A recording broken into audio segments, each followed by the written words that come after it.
All right, ladies and gentlemen, Rick here on this, what is today, July 22nd.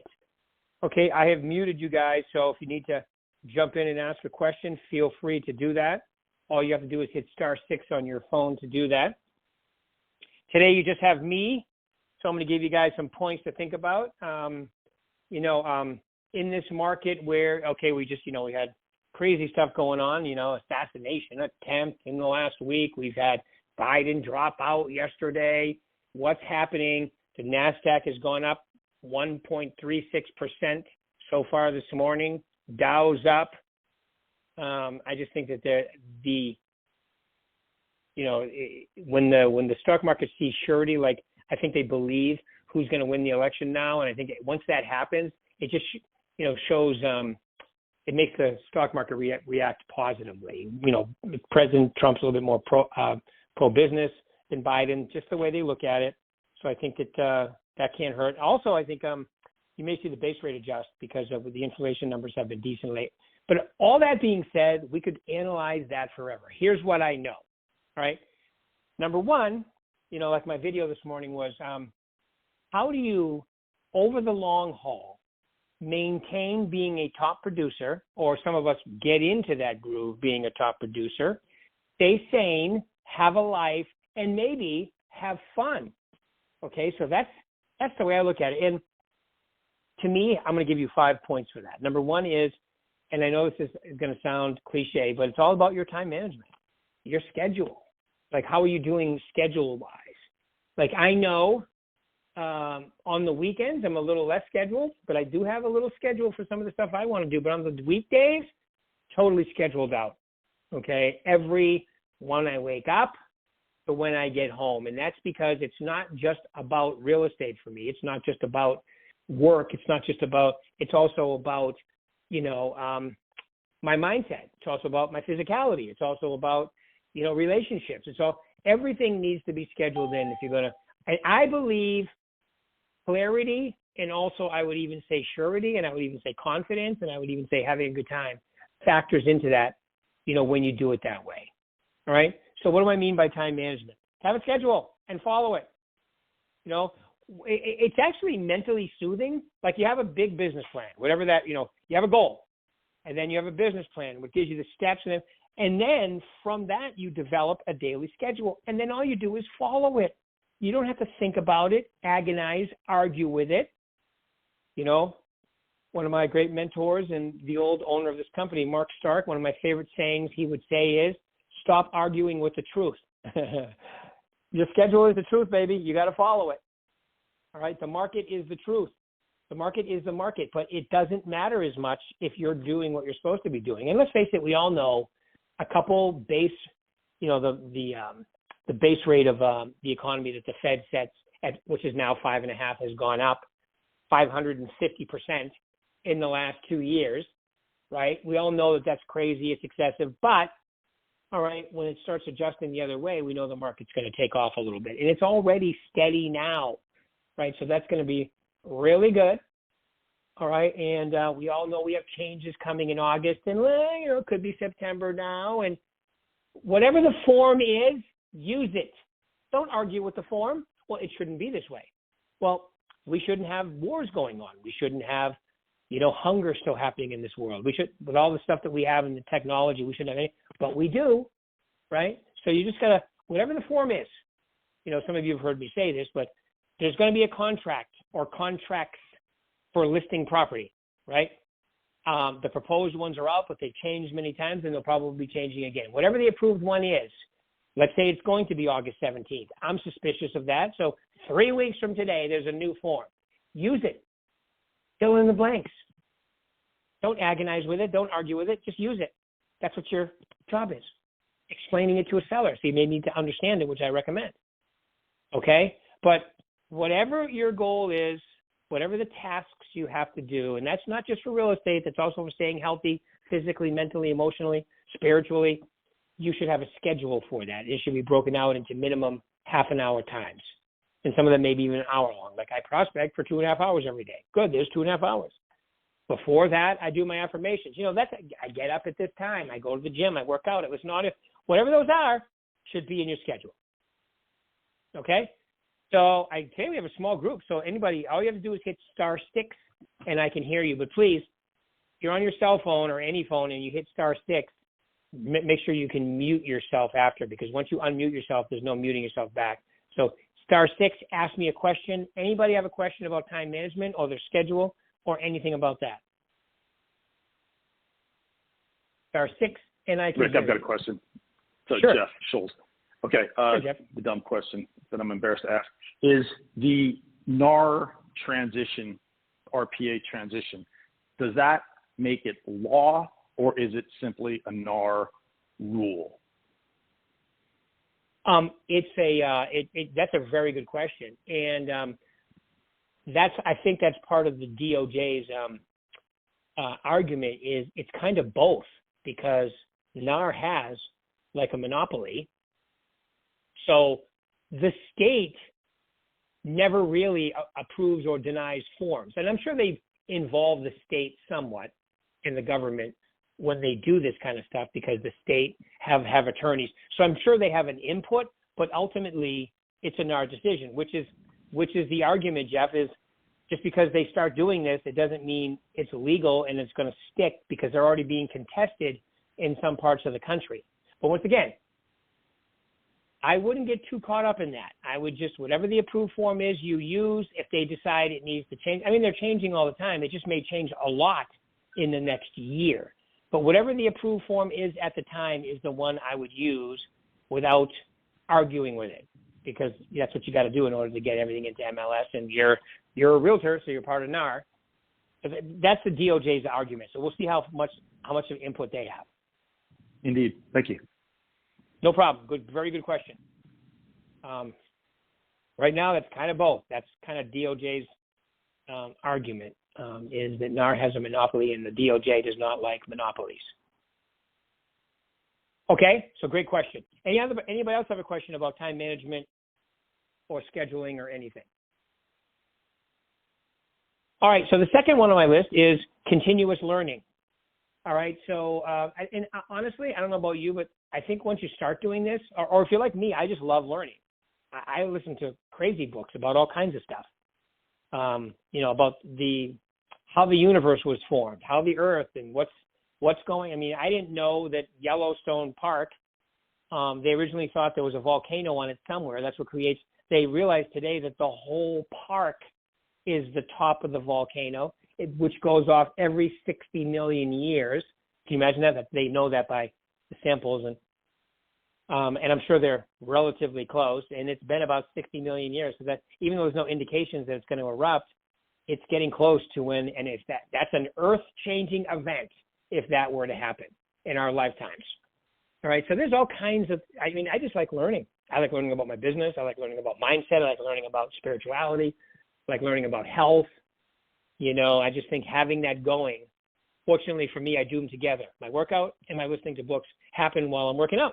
So, however, you should have, should you know what's going on in the world? Yes.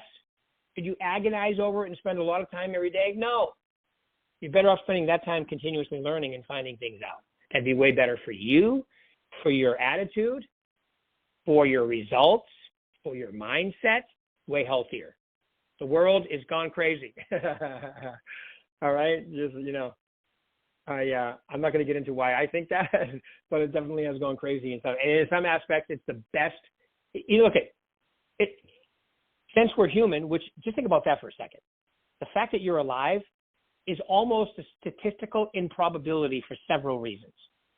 But yet you are alive. So you should be. Every step you take today should be with gratitude. Then you live in the best country in the world. Only 4.5% of the world lives, population-wise. Can you imagine that? I looked that up too. 4.5% of the world's population lives in the United States, of which you do. So you're already. So not only is it a statistical improbability, all right, you are alive and you are in the best country in the world. It's incredible if you think about it. 95%. Well, let's be 90% of the planet would change, positions with you in a heartbeat. All right. So all of that going on, and I think continuous learning just keeps your attitude up and wonderful. And I think this is the type of business, like especially with all the changes going on, you got to stay up with that. Okay, once again, don't agonize. Just stay up, go on to the next thing, because you can be crazy about analyzing potential outcomes and then not doing your job because of it. All right, so I think that one's an easy one to state. Continuous learning. Have a plan. Have it in your schedule. So that's number 2 on my list. Number 3 on my list is client relationship. You can call that customer service. I like the way that's phrased better though. Client relationship, because let's face it, the people you work with usually become friends, and then they refer their friends, and then you have them over or meet them for dinner, or you have client appreciation parties or whatever. Okay, client relationships are critical. You should know everything about your clients. You should check in with them. You should be their resource, even like with a plumber or electrician, all that stuff. And make sure you have great relationships with people that give them incredible customer service. All right, because that can be a double-edged sword if you don't do it right. But if you do it right, and we have tremendous relationships with people for you to do that with. So, the old saying, under promise and over deliver is where you want to be. Under promise, over deliver. That's definitely where you want to be. All right? Because if you do the reverse, which is what most agents do, people end up not liking you. That's why I'm convinced NAR has a couple great stats. One of them is 78% of agents never call their client or customer. Soon, there will be no such thing as a customer. Everybody has to be your client, which I think is an astronomically wonderful change for real estate. It should have been happening for 30 years now. Buyer agency started in the mid-90s, 1990, okay? And 2024, or 30 years later, we're finally being, I guess, made to have to use a buyer-broker agreement when, let's face it, it should have been happening a long time ago. People ask me, what's the best way to deal with this change? Okay, that's a great question. The best way to deal with this change is spend 75% of your time securing listings. Because if anything, it just got better to be a listing agent. And then the rest of your time, whatever time you're going to spend with buyers, make sure 75% of that time is with people that you just sold their home. You made them homeless. I listed their home. I made them homeless. And now they got to buy from me. Right? So that's the easiest one to get a buyer broker agreement signed too. They can't be demoted. And you know what? That's what I used to use. But today you can't even, after August 17th or September 1st or whatever it is, January 1, whatever the date is going to be, you're not going to be able to have that as an option, which I think is a great deal for the real estate business myself. Okay? So there you go. Yes, sir. One more quick question. Okay, on Sure. that note, at what point are you realistically would you recommend that the buyer broker agreement is signed? agreement is introduced? The agreement is introduced to the conversation? I mean, give them the first date of meeting them at the open house, whatever. Have that cup of coffee, do whatever with them, and then give it to them, or just right out of the gate, which seems a little harsh. No. The first analogy you gave is perfectly fine. Meet them, talk with them. As soon as the decision is made that they're using you, that's when you're going to have. Now, between now and whatever it is, August 17th, let's use that number. Between now, you can do whatever you want. Okay, but I would start doing it now to get used to it. So you can meet them, you can talk with them, you can converse with them, you can meet them at an open house. But as soon as you start showing them other property or setting that up, that's when you need to have that agreement signed. Okay. I think one of the first things that everybody's going to encounter is just customer or public ignorance. And I don't say that negatively. I mean, most agents don't even understand the whole thing, let alone the public. Right. But it'll take some time to catch on. But until the public realizes that they may tell you to kick rocks and walk, but that same conversation is going to be waiting for them with the next encounter with an agent. Yeah. Yeah. And anybody who violates it, they have severe penalties in MLS if they catch you. So, now will people violate it? Yep. Because there's agents out there that there are agents out there that don't even know there's a lawsuit and don't even know the changes are coming. Right. So, and everything in between like us, we're on top of it. We're talking about it. We're coming up with policy. Right. But other agents, other companies, I don't know. I know there's some people out there that have no idea what's going on. But yeah, they come to your open house. You meet with them. You talk to them. All right. You follow up with them. A week later, they decide they want to use you. They sign a buyer broker agreement. You go to town. It's just like listings. When I go out and take a listing, I've talked to the seller maybe a few times because I prospected them and then I followed up and then I followed up. Now I'm going over their house. They can meet with 2 or 3 other people and decide who they're going to sign with and then sign. There's no honeymoon phase. There's a honeymoon phase with buyers right now, but it's going away. All right. So, will a transaction, even a buy-side transaction, even be able to be processed without a buyer representation agreement being included in the not after the date, not after August 17th. No, that's right. Yeah, between now and then, yes. After that, no. Well, I mean, once again, I'm speaking strictly of our company. Okay. Yeah. So good question. Good question, Jeff. Thank you. Cool. Yeah. So that's client relationships. That's something you're either good at or you need to become good at. There's no, well, I'm not good at that. Well, okay, so pick a different job. Seriously. All right, so that's number 3. Number 4 on my list is marketing and networking. Guys, marketing is the easiest thing in the world if you're using our VAC, and all the new tools that we have. The studio, all this new stuff that we have, guys, the VAC, everything is, all you need to do is go in there, decide what you're going to use, and start using it. All right, and then all of a sudden you're a marketing genius. The sad part is only about 25 to 30% of our agents have to actually use it properly. So it looks like your own unique marketing campaign because they're not seeing that stuff from anybody else. And there's templates in there. There's all kinds of stuff you guys can use. Networking is something different. Do you belong to networks? Do you have a breakfast club you go to that has only one realtor in it? Or, those are different types of things that I would recommend that you do as well. Your HOA, if you're in an HOA, go to the meeting, talk to people. It's a great way to network and prospect. Okay, so have a marketing goal. All right, use the VAC, use the drip campaigns in there. You look like a marketing genius if you're using those. Like the neighborhood report and the newsletters, and everybody that everybody that's in your farm, everybody that's in your sphere should be getting those from you. Set it up. Once you set it up once, it goes forever. All right, and it sends it to them once a month. Same with the newsletters. It's pretty incredible, folks. Use it. Use it. All right, so that's networking marketing. Very simple. We have the best marketing, and networking is something you're either going to do or you're not. And I think that having a few network groups to belong to is a really good idea, and you can even do that from a social media standpoint too, which I recommend. And the last one I have here, number 5, is self-care and balance. You should have some health routine. Okay, and that is, I don't care if it's 3 times a week, going for a 45-minute walk or whatever. I think it should be at least 5 days a week. I'm crazy. I do 7, but I have a schedule for it. So I'm not overdoing it. All right. So I love doing it. It just keeps it fresh, keeps it rocking. I know how I feel after, and I like that. It's almost like an addiction now.